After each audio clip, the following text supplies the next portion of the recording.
Assalamualaikum kawan-kawan, kembali lagi di channel Nirma Novita. Jangan lupa like, comment, and subscribe. Selamat menyaksikan. Bismillahirrahmanirrahim. Assalamualaikum warahmatullahi wabarakatuh.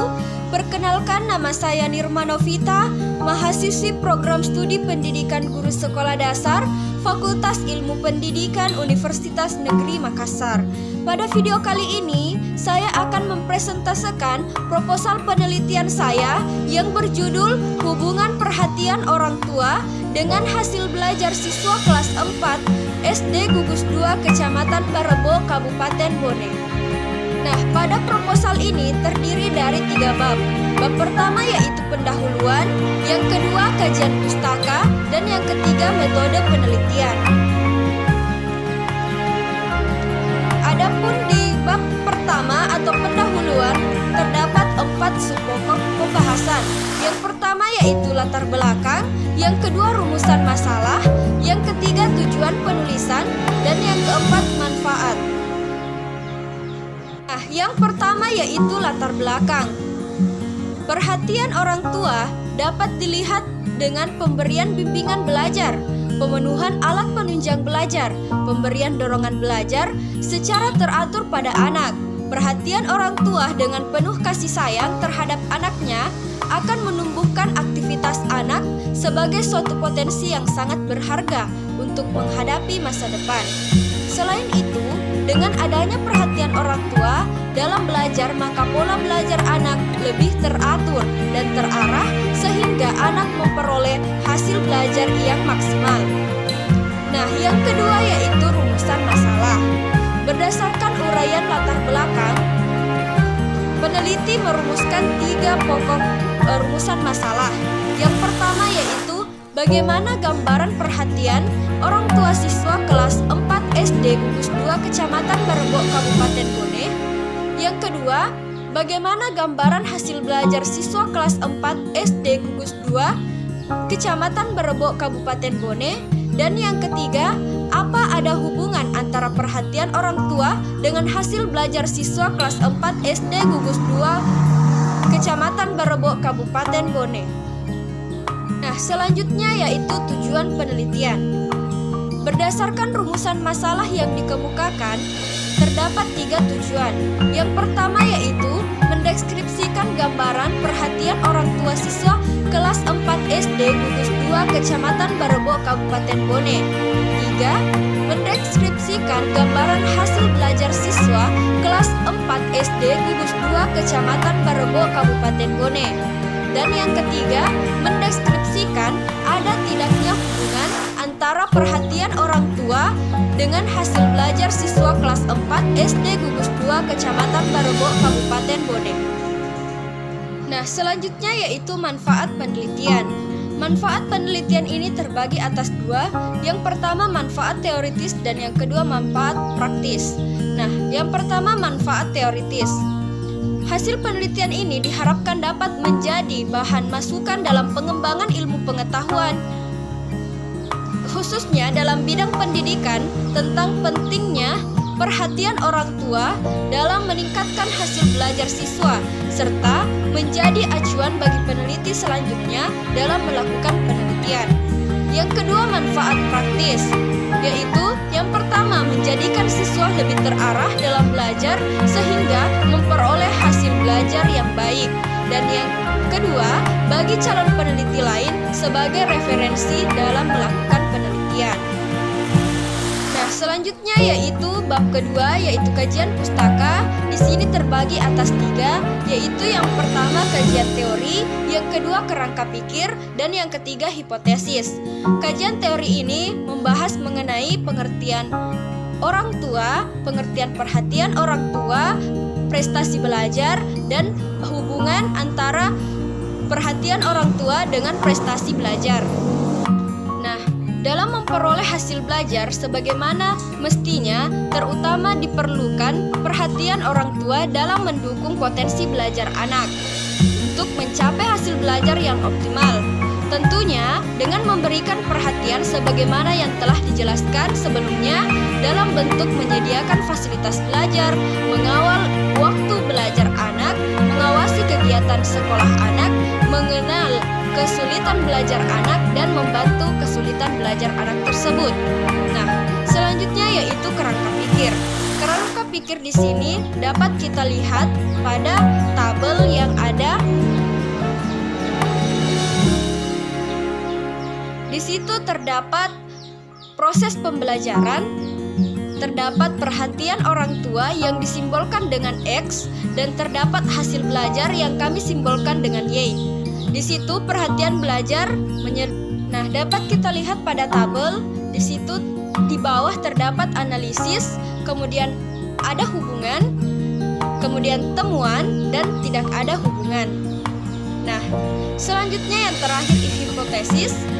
Di situ terdapat dua hipotesis, yaitu hipotesis verbal dan hipotesis statistik. Pada hipotesis verbal, di sini ada H0 sama dengan tidak ada hubungan antara perhatian orang tua dengan hasil belajar siswa kelas 4 SD Gugus 2 Kecamatan Barebo, Kabupaten Bone. Kemudian H1 sama dengan ada hubungan antara perhatian orang tua dengan hasil belajar siswa kelas 4 SD Gugus 2 Kecamatan Barebo, Kabupaten Bone. Kemudian hipotesis statistiknya H0 sama dengan X sama dengan Y, kemudian H1 sama dengan X tidak sama dengan Y. Keterangan X variabel perhatian orang tua dan Y variabel hasil belajar. Nah, selanjutnya yaitu bab ketiga, metode penelitian. Di sini terdapat beberapa. Yang pertama, pendekatan dan jenis penelitian. Penelitian ini menggunakan penelitian kuantitatif dan termasuk ke dalam jenis penelitian deskriptif yang bersifat korelasional atau korelasi. Selanjutnya, waktu dan tempat penelitian. Penelitian ini berlangsung kurang lebih selama 3 bulan dan proses pengumpulan datanya yaitu pada tanggal 6 Maret sampai dengan 8 Juni 2021. Bertempat di 6 SD Gugus 2 Kecamatan Barebo, Kabupaten Bone. Selanjutnya, variabel dan desain penelitian.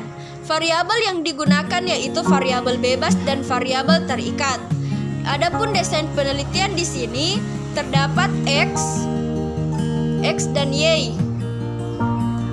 di mana X sebagai perhatian orang tua, sedangkan Y sebagai prestasi belajar. Nah, selanjutnya definisi operasional variabel. Yang pertama, perhatian orang tua atau disimbolkan dengan X. Perhatian orang tua yang dimaksudkan calon peneliti adalah suatu ungkapan atau perbuatan yang lahir dari dalam hati orang tua tanpa dibuat-buat dan tanpa direkayasa sebagai tanda cinta dan sayang terhadap anaknya. Perhatian orang tua yang dimana memiliki beberapa aspek, yaitu yang pertama, usaha orang tua menyediakan fasilitas belajar anak. Yang kedua, usaha orang tua mengawasi waktu belajar anak. Yang ketiga, usaha orang tua mengawasi kegiatan anak. Yang keempat, usaha orang tua mengenal kesulitan belajar anak. Yang keempat, usaha orang tua membantu kesulitan belajar anak tersebut.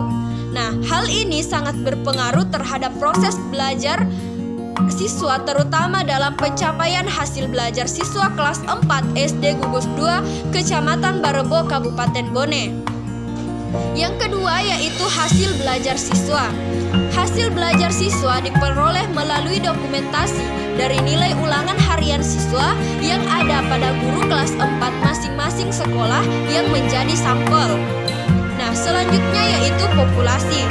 Adapun populasi dari penelitian ini adalah seluruh siswa kelas 4 SD Gugus 2 Kecamatan Barebo, Kabupaten Bone, tahun ajaran 2020-2021. Nah, selanjutnya sampel berdasarkan menggunakan rumus pengambilan sampel bertingkat seperti yang telah dijelaskan, maka dapat ditarik sampel masing-masing SD Gugus 2 Kecamatan Barebo, Kabupaten Bone, yaitu SD Impres 1279 Barebo, SD Impres 581 Watu, SD Impres 377 Watu, SD Impres 581 Kading, SD Negeri 214 Watu, dan SD Impres 675 Kading. prosedur pengumpulan data. Adapun teknik pengumpulan data kami yaitu dengan menggunakan kuesioner atau angket, dan kemudian prosedurnya. Adapun prosedur pengumpulan data yang dilakukan adalah yang pertama, membagikan angket kepada siswa untuk mengumpulkan informasi tentang bagaimana perhatian orang tua siswa di Gugus 2 Kecamatan Barebok Kabupaten Bone. Yang kedua, mengumpulkan dokumentasi berupa daftar nilai ulangan harian siswa kelas 4 semester genap tahun ajaran 2020-2021 yang berasal dari guru kelas masing-masing ke-6 sekolah tersebut. Selanjutnya, teknik analisis data. Yang pertama, teknik analisis statistik deskriptif. Analisis deskriptif digunakan untuk melihat gambaran hubungan perhatian orang tua dengan hasil belajar siswa kelas 4 SD Gugus 2 Kecamatan Barebok Kabupaten Bone dengan teknik rata-rata dan presentase. Setelah menganalisis data untuk menarik kesimpulan deskriptif, maka nilai persentase yang telah diperoleh dan dapat dikonversi. Taraf keberhasilan kualitatif yaitu terdapat pada tabel yang kami tampilkan. Selanjutnya, teknik analisis statistik inferensial. Nah, untuk menaksir nilai koefisien dari variabel X dan Y digunakan interpretasi nilai R yang dikemukakan oleh Sugiono 2014 pada bagian 184 yang juga kami tampilkan di layar. Nah, mungkin hanya itu yang dapat saya paparkan mengenai proposal penelitian saya. Semoga apa yang saya sampaikan dapat bermanfaat. Lebih dan kurangnya mohon dimaafkan. Wabillahi taufiq wal hidayah. Wassalamualaikum warahmatullahi wabarakatuh.